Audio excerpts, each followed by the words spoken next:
Well, it took a while, but it's finally done. Replacing these fake leather, these pleather straps and buckles with real leather ones, and reinforcing the leather that was already in place. I used my original one as a model for the whole thing, but I kept the straps and everything to size according to the bag.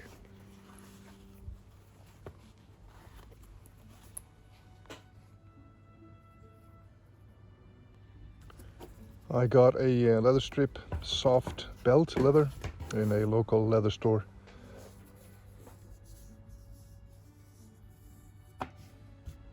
And I used a Olfa cutter, 60mm blade, to cut the strips to size.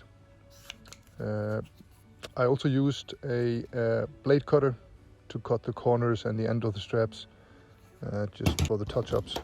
I like the Olfa cutter. It gives nice straight edges, and it speeds up the process of manufacturing all these strips. I began with the buckles, completed one first just to see how it fit and the time it would take to make each one.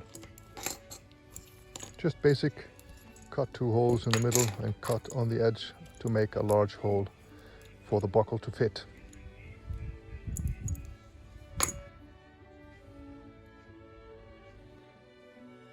I used black leather dye.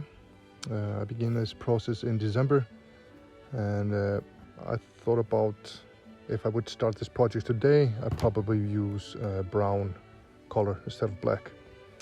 But the belt matches the color on the shoulder straps, so overall it looks pretty good. Looking at the original, I saw the maker had used a lot of leftover leather for the support patches on the inside.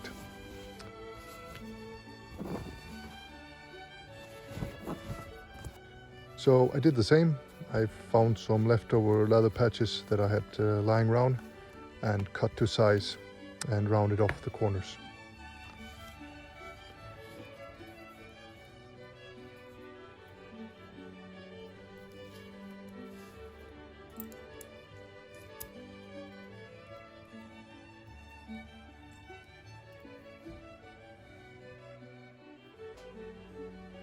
So, after making all the 60 pieces I had to make, it was ready for gluing and stitching.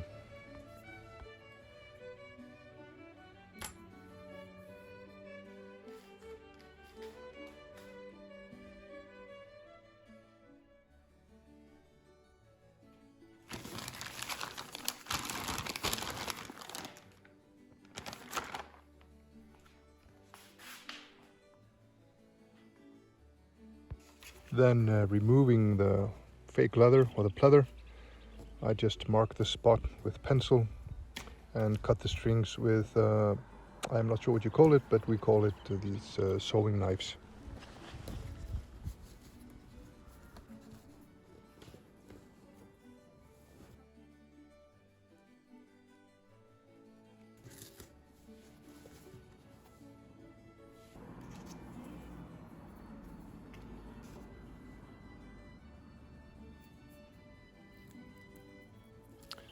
Glue on the 2 pieces, front and back. This is just to show the process. I removed all 60 pieces of pleather and then began the process of gluing and sewing on the leather buckles and straps.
I also reinforced other straps on the back since I saw the threads were not waxed and some places were not very tight.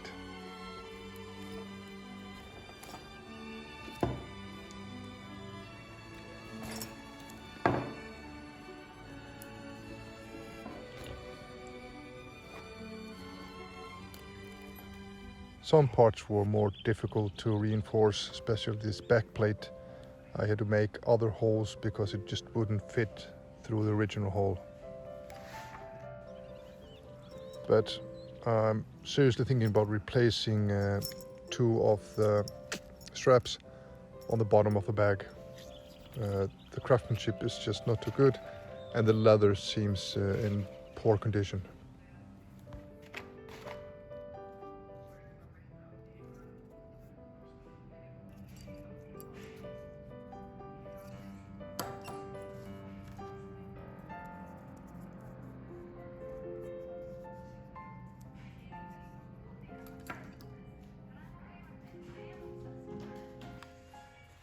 I was not going to complicate things, so I just copied the holes on the straps, draw them on the leather ones, and used a hole puncher, like the kind of belt hole puncher, to make the holes.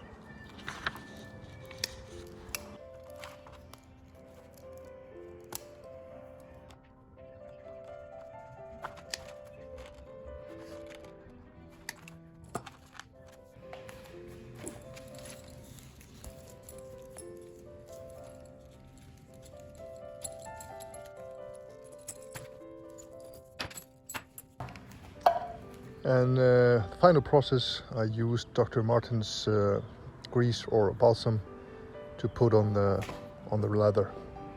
You can also use mink oil and or anything to treat the leather from the elements.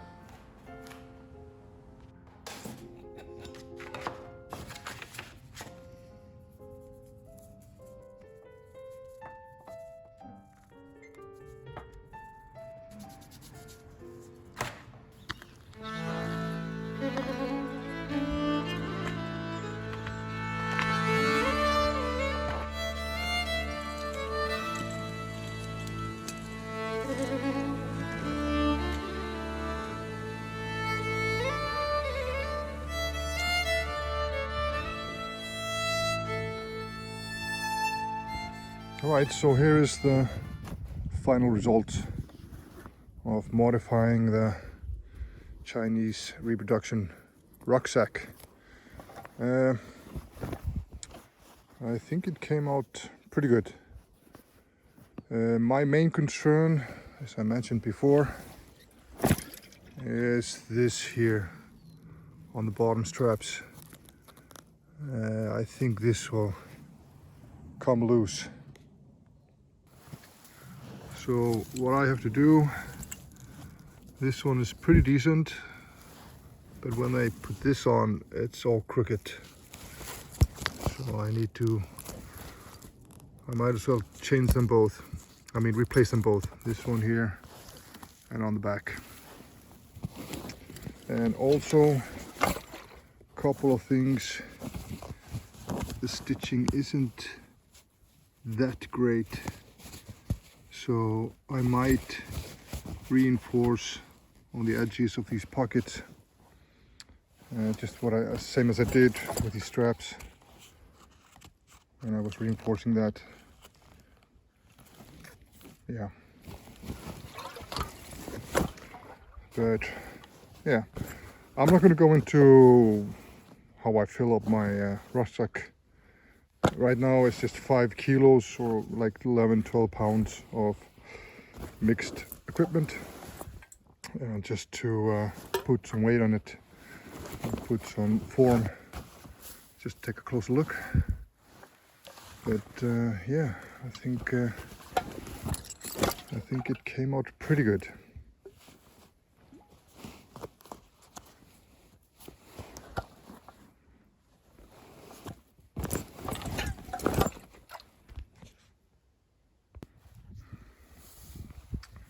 One trick that I always use whenever I'm doing laces that I don't want to come undone out of the holes,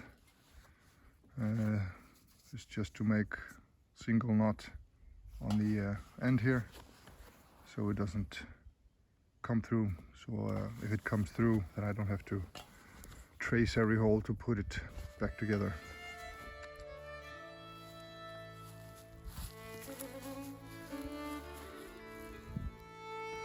But if you don't want to do this process, it takes a while.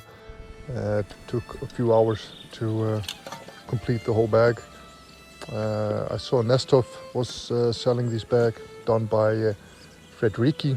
I think he's doing these bags. I was just a little bit too late to buy his reproduction, because I've heard they are an excellent reproductions. But if you have the time and the means to do this this way, then I hope that this video helps if you're going to do the same process. I'd also like to end this video by thanking you guys. Since my last video, I reached over 2,500 subscribers. So as always, I thank you for watching, and take care.